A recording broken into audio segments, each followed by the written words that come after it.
Baik, kita kembali lagi di dalam materi teknik dasar fotografi bersama saya Teguh Setiadi Eskom Mkom.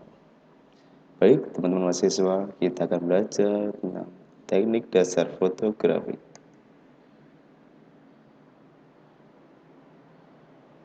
Ya,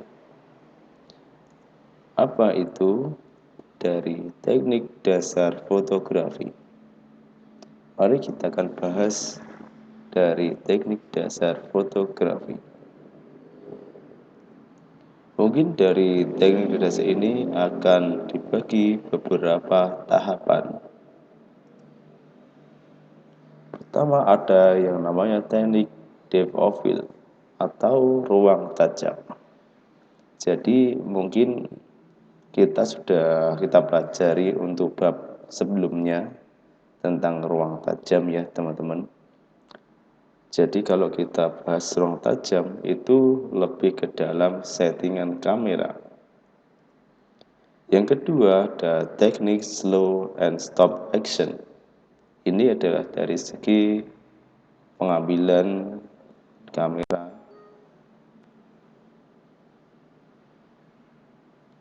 yang tekniknya menggunakan teknik slow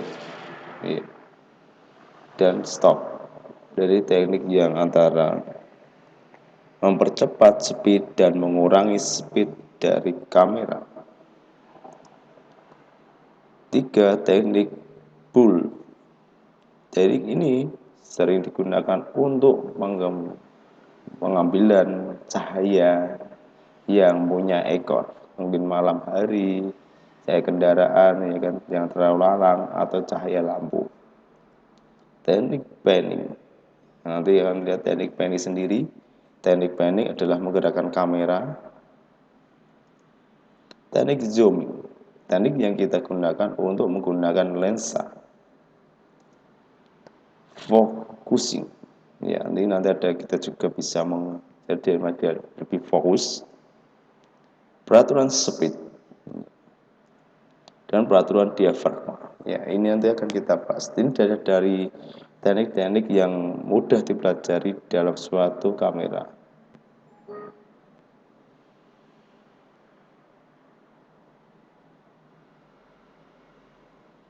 Ya, sekarang kita lebih belajar tentang teknik DOV atau ruang tajam. Ya, teman-teman, hal ini yang sering digunakan untuk ruang tajam. Sebenarnya ada jarak pemotretan, bukaan diafragma, jarak fokus lensa. Ada dua macam teknik DOV, yaitu DOV sempit dan DOV lebar. Ya, jadi kalau kita motret, mungkin kita harus tahu jauh dekatnya. Ya, maksud jauh dekatnya jaraknya. Mungkin kita mengambil yang jarak jauh atau pemandangan, atau mungkin kita mengambil arsitektur bangunan, kita harus tahu dulu jaraknya. Bukaan diafragma. Apakah bukaan ini lebih luas atau lebih besar? Tergantung dari keadaannya, mungkin pagi hari, sore hari, atau malam hari.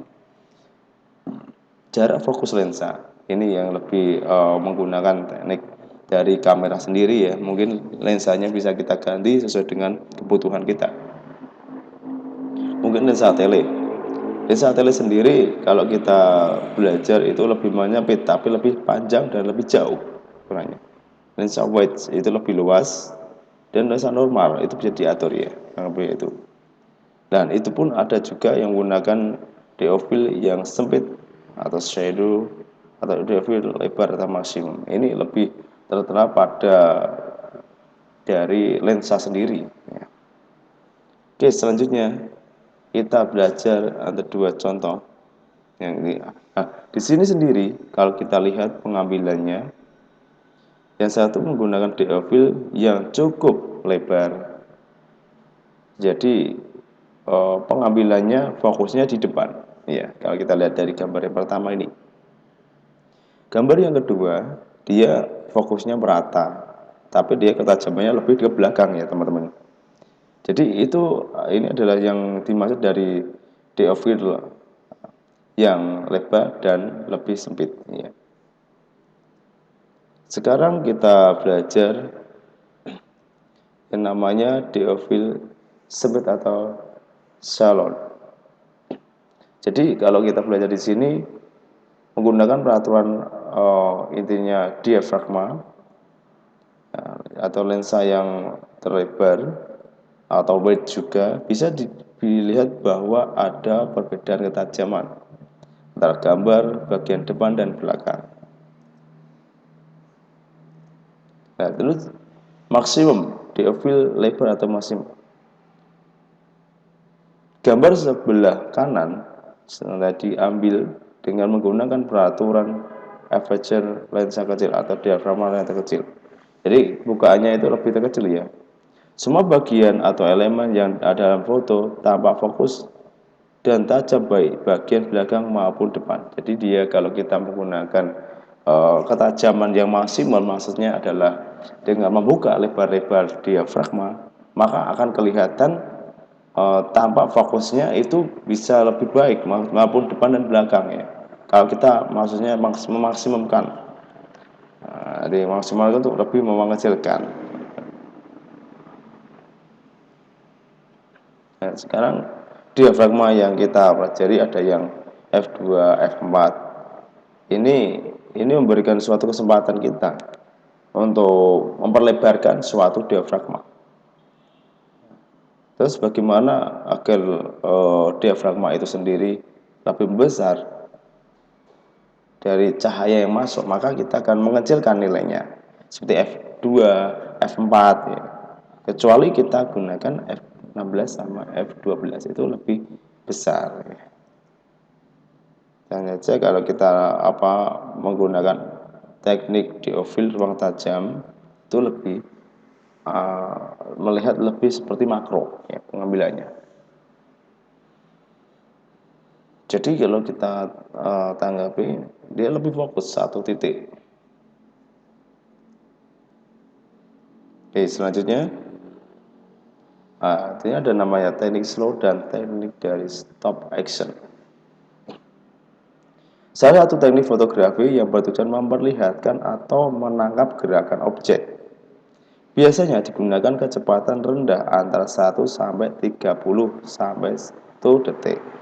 Stop action kebalikan dari slow, yaitu teknik fotografi untuk bertujuan membekukan gerakan objek.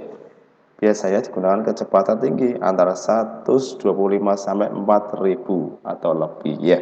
Jadi teman-teman mahasiswa, jika kita nanti belajar ya kan, mengambil dengan kecepatan yang tinggi mungkin seperti orang balapan atau mengambil seperti jatuhnya air, nanti kita bekukan dengan lebih tinggi nilainya.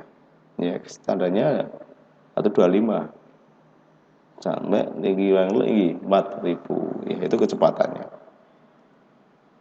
Jadi kalau kita lihat waktu dia orang baru meloncat aja itu bisa kita ambil dengan teknik slow ya kan. Hanya saja dia mengambilnya dengan memperbanyak dari speednya ya, speednya sampai tadi 4000 karena dia langsung hasilnya itu membeku. Walaupun dia meloncat bagaimanapun dia membeku. Nah, itu yang paling mempermudah waktu pengambilan. Oke, selanjutnya teknik pull. Pull sendiri ini kecepatan rana atau shutter ya, shutter kita waktu membidik itu disesuaikan dengan waktu yang diinginkan. Teknik ini dilakukan dengan menahan tombol, ya kan, berarti waktu tombol kita tekan ya kan, sama melepaskannya itu teknik ini bisa teknik yang sangat lama ya, sampai juga teknik ini sampai 30 detik untuk perekam cahaya. Ya, caranya bagaimana? Caranya kita harus bisa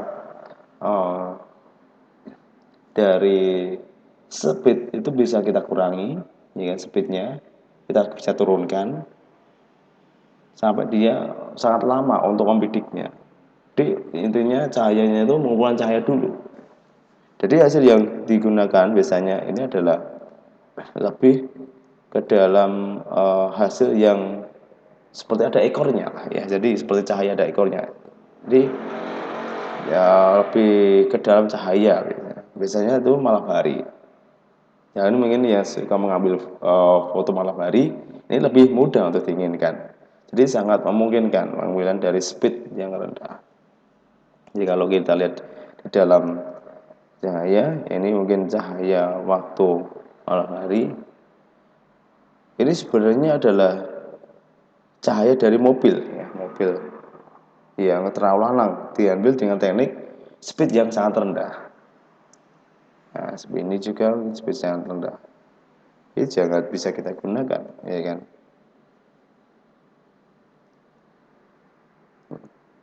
Oke, sekarang ada teknik panning. Jadi panning adalah salah satu cara untuk memberikan kesan gerak pada foto. Ketika melakukan panning, Anda harus mengikuti objek selama membidik. Hasil foto, ya kan, hasil foto objek ini relatif tajam dibanding dengan backgroundnya. Yang hampir sepenuhnya blur. Untuk mendapatkan foto panning usaha maksimal dengan speed yang rendah 68 sampai 60 per detik ya kan. Biasanya menggunakan tripod ya ini, yang tripod. Jadi lebih biar tidak ada goyangan ya, jadi kan gitu. Nah, jadi tripod yang berkaki. Kalau kita lihat apa nama tekniknya, jadi kita bisa mengambil ya kan. Waktu itu mungkin kita fokuskan ke modelnya dulu, kita gerakkan sambil melihat model. Nanti akan kelihatan yang belakang dia akan jadi ngeblur ya kan hasilnya. Nah, itu bisa kita gunakan teknik dari panning sendiri. Ya, teknik zooming.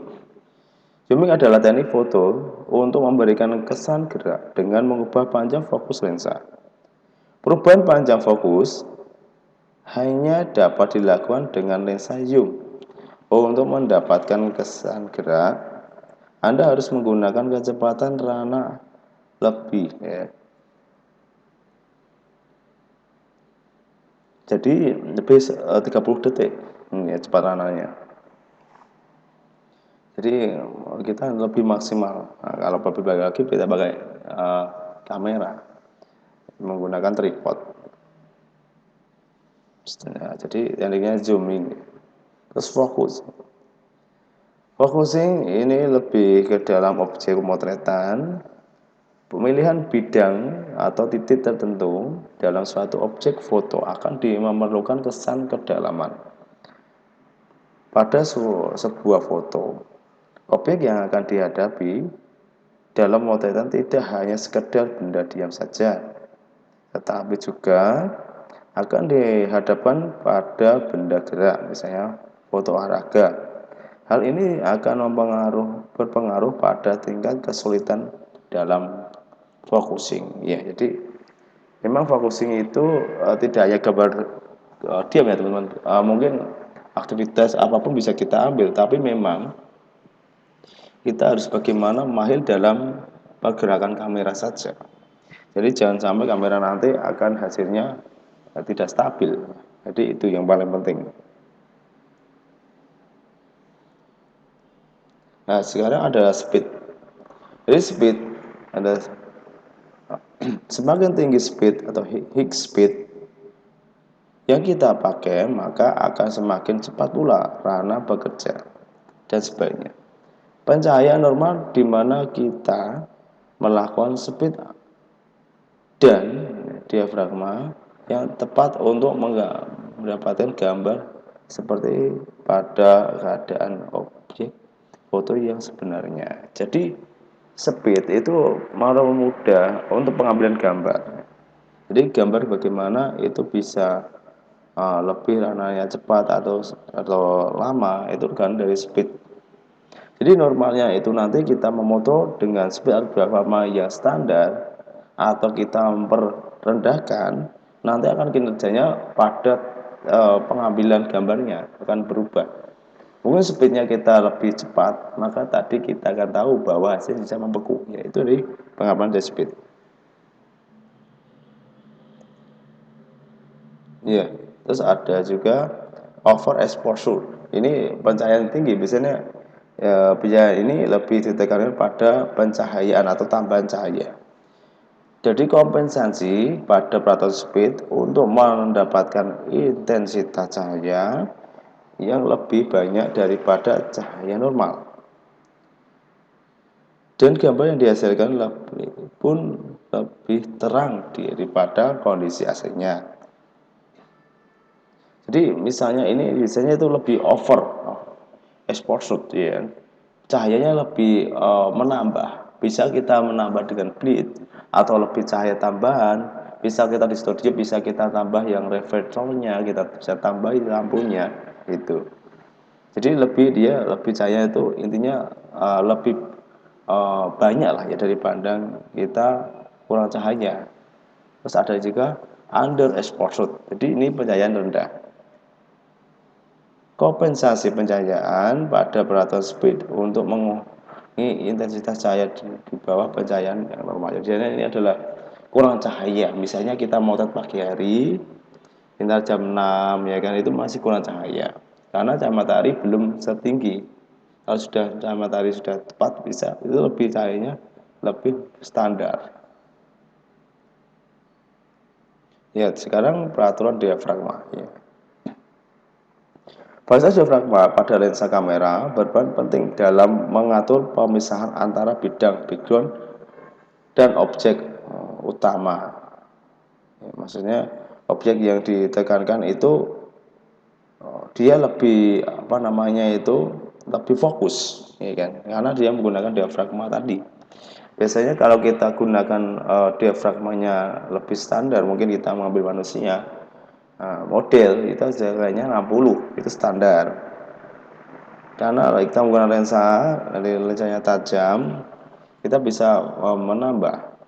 Maka semakin besar diafragma, maka semakin sempit ruang tajam dalam foto. Jadi bisa kita menambah semuanya, maka dia akan semakin sempit ruang tajamnya. Kalau kita bisa mengurangi, maka semakin besar ruang tajamnya. Jadi kebalikannya, ya teman-teman.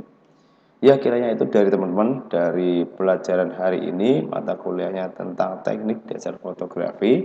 Dari beberapa teknik ini nanti kita bisa memanalisir dari kekurangan pengambilan dan kita bisa memanfaatkan dari momen pengambilan ya. Kurang lebihnya dari tadi yang kita pelajari dari speed, diafragma, teknik panning, ya kan, teknik fokus. Nah, terus bagaimana kita bisa mengambil dengan tepat, ya kan?